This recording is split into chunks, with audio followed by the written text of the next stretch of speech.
და გადაცემის მთავარი თემა პარლამენტის მიერ გასულ წელს დამტკიცებული ადრეული სკოლამდელი აღზრდისა და განათლების შესახებ კანონპროექტი ოქტომბერში ამოქმედება. ინიციატივის მიხედვით ყველა საბავშვო ბაღი ერთ სტანდარტში მოექცევა და სკოლამდელ აღზრდას ბავშვების საჭირო პირობებში მიიღებენ.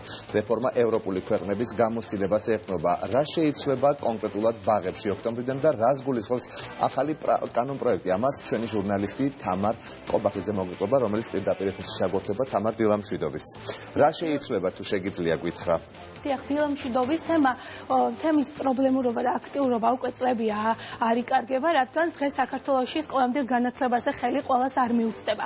რადგან კერძო ბაღების ყოველთვიური გადასახადი მაღალია, ხოლო რაც შეეხება საჯარო ბაღებს, იქ ბავშვების ადგილების საკმარისი რაოდენობა არ არის. სურათი კიდევ უფრო რთულია რეგიონებში, რადგან ზოგ სოფელში ბაღი საერთოდ არ არსებობს.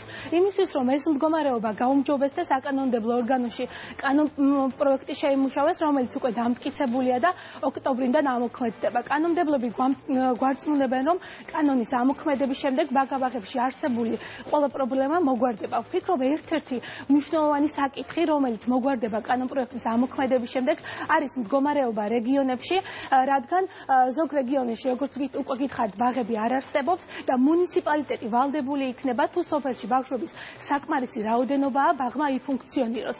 რა სტანდარტების ქვეშ მოექცევა ბაღები და იფუნქციონირებენ თუ არა ისინი და კონკრეტულად რა ევალება სამინისტროებს, ეს უკვე ნახეთ ჩვენ სიუჟეტში. გაეროს ბავშვთა ფონდის მიერ ჩატარებული კვლევის შედეგად ბავშვთა თითქმის 50%-ს არ მიუწვდება ხელი სკოლამდელ განათლებაზე. 3-დან 5 წლის ბავშვების მხოლოდ 62.3% დადის საბავშვო ბაღში. სოფელში მაჩვენებელი კიდევ უფრო დაბალი, 55.1%-ია. ეს ბაღებში არსებული საგანგაშო სტატისტიკაა, რომელიც წლები არ გაუმჯობესებულა. სხვადასხვა არასამთავრობო ორგანიზაციის მიერ ჩატარებული კვლევის შედეგები მძიმეა. ბავშვების უმეტესობა სკოლამდელ განათლებაზე ხელი არ მიუწვდება. მაჩვენებელი რეგიონებში კიდევ უფრო დაბალია. ძალიან ბევრი ბავშვს ვერ მიუწვდება ხელი სკოლამდელ განათლებაზე, განსაკუთრებით იმ ბავშვებს, რომლებიც ცხოვრობენ ღარიბ ოჯახებში, ცხოვრობენ სოფლებში და ასევე მიეკუთვნებიან სხვადასხვა დაუცველ ჯგუფს, როგორიც არის მაგალითად ეთნიკური უმცირესობის წარმომადგენელი ბავშვები და ასევე შეზღუდული შესაძლებლობის მქონე ბავშვები. საქართველოში დღემდე არ არსებობს დადგენილი სტანდარტი, როგორ უნდა იმართებოდეს ბაღები და მისი დამთავრების შემდეგ რა უნარებს უნდა ფლობდეს ბავშვი. ახლა ის ინდივიდუალურად მუნიციპალიტეტების კეთილნებაზეა დამოკიდებული. თუმცა ინიციატივის ამოქმედების შემდეგ ყველა საბავშვო ბაღი საერთო სტანდარტის ქვეშ მოექცევა. სტანდარტები არის საგანმანათლებლო სტანდარტი, ანუ როგორი უნდა იყოს სასწავლო პროცესი სკოლამდელ დაწესებულებაში, აღმზრდა პედაგოგის სტანდარტი, წყლის სანიტარიისა და ჰიგიენის სტანდარტი, კვების სტანდარტი და ბაღის ფიზიკური გარემოს, ანუ ინფრასტრუქტურის სტანდარტი.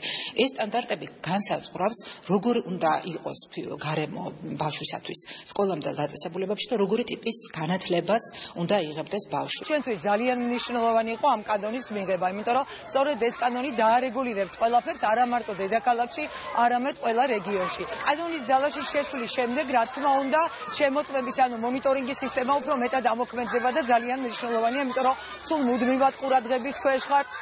საკანონმდებლო ინიციატივა ინფრასტრუქტურის მოწესრიგებისა და ახალი სასწავლო პროგრამის დანერგვის გარდა პედაგოგების კვალიფიკაციის ამაღლებასაც გულისხმობს. კანონპროექტის მიხედვით ბაღი არა მხოლოდ მოვლის, არამედ განათლების მიღების ადგილიც უნდა გახდეს. ავტორიზაციის წესის შესაბამისად უნდა განისაზღვროს შესაბამისი ნორმატიული აქტით კერძო და საჯარო ბაღების მაკონტროლებელი სტრუქტურა გარე მონიტორინგის მიმართულებით. შეიძლება ნაწილმა მიიღოს პირობითი ავტორიზაცია, ეს იმას ნიშნავს, რომ მიეცემათ კონკრეტული უადა საბავშვო ბაღებს, რათა გამოსწორდეს ესა თუ ის პრობლემა. კანონის მიხედვით გაიწერა საბავშვო ბაღებში სახელმწიფოს რომელი ორგანო რაზე იქნება პასუხისმგებელი. მაგალითად, სურსათის ეროვნული სააგენტოს უფლება მოვალეობა, კვებითი რაციონის შემოწმება, ჯანდაცვის სამინისტროს მოვალეობა ჰიგიენურ-სანიტარული ნორმების კონტროლია. საბავშვო ბაღი, რომელიც ვერ დააკმაყოფილებს სტანდარტებს და ვერ გაივლის ავტორიზაციას, ფუნქციონირება შეუწყდება. რომ კანონის შესახებ უფრო დეტალური ინფორმაცია გაიგოთ და დარჩენილ კითხვებზე პასუხები მიიღოთ, იურიდიული კომიტეტის თავმჯდომარე კანონპროექტის ერთ-ერთი მთავარი ავტორი შემოგვიერთდება 10:30-დან, ასე რომ დარჩით იმედზე და დაელოდეთ იმედის დილის სტუმარს ეკაბესელიას. ძალიან დიდი მადლობა თამუნას. თამუნა ყობახიძე გვერდებოდა პირდაპირ ეთერში. ახლა კი რეკლამის დროა, გავიკეთოთ რას ნახავთ რეკლამის შემდეგ.